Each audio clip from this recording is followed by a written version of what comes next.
You may begin to notice, without even needing to try, that something deep inside you is already starting to shift. And maybe, just maybe, you've already begun to forget how things used to be. Before you remember that people can learn new ways of being effortlessly. You see, a tree doesn't grow tall by resisting the wind. It grows tall by dancing with it. In much the same way, your mind right now is dancing, drifting with new ideas, new beliefs, new roots sinking deeper into the ground of your identity, where healing has already begun. As you listen or even drift in and out of awareness, one idea becomes many, and many ideas become one. There was once a child, invisible in the noise of louder needs, unacknowledged in the mirror of attention, until one day that child learned something incredible. Being unseen by others doesn't mean being unknown to yourself. As they grew, the child realized they could redefine their identity, not from abandonment, but from becoming. And just like that, the old beliefs cracked, like dry leaves under the feet of spring, making space for new roots. You can install self-worth right now. You can begin believing in your own resilience. You already know what it means to be enough. Your unconscious can make that real, even before you fully realize it. Some say, I need others to validate me. But what if the deepest validation comes not from being seen, but from seeing yourself, fully, completely, compassionately?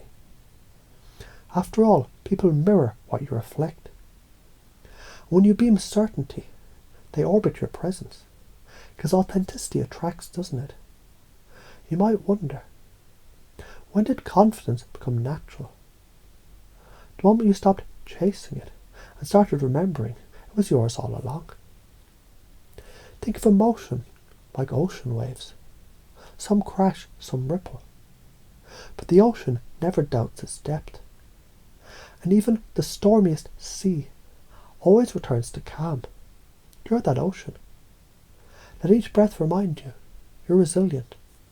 Not because you avoided the storm, but because you moved through it stronger than before.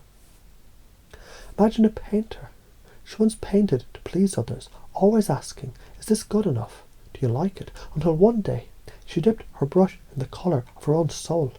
And the canvas, it responded in a new way, with bold strokes, with power, with truth. That is the moment she stopped creating for approval and started expressing for purpose. And maybe that's the moment you begin now, allowing yourself to feel worthy without permission, strong without applause, peaceful without needing proof. Because healing is happening, change is inevitable, growth is natural, and your mind, it already knows how to integrate new beliefs. While you simply listen. Because people who heal, they set boundaries like gardens. Speak with clarity, not apology. Breathe with presence, not performance. And people admire them, not because they beg for love, because they radiated from within.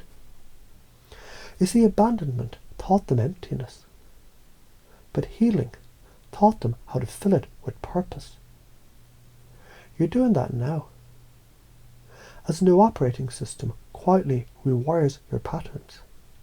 A system built on compassion without condition, confidence without arrogance, connection without dependence. And you can feel that now or later, or notice you already are. Because the moment you wonder when it happens, the deeper it's already begun.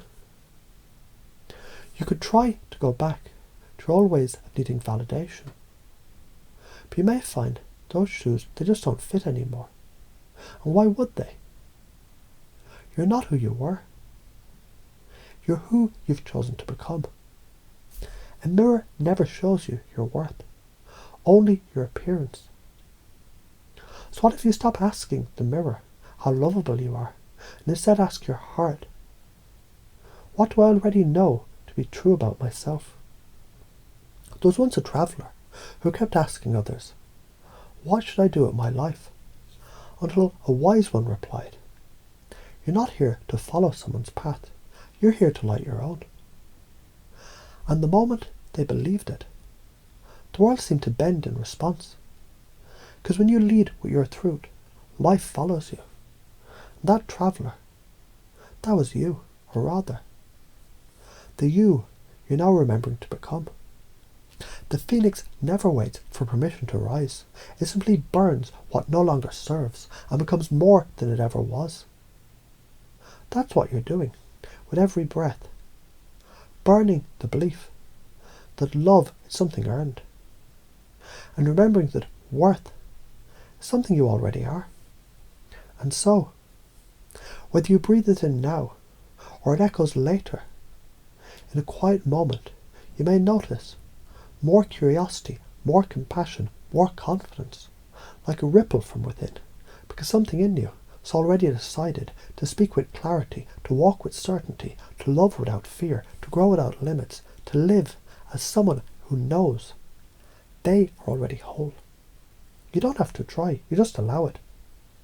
Let the belief install itself like a key turning gently in a lock long forgotten. As your new operating system comes online, you'll begin to notice it's never the same, is it?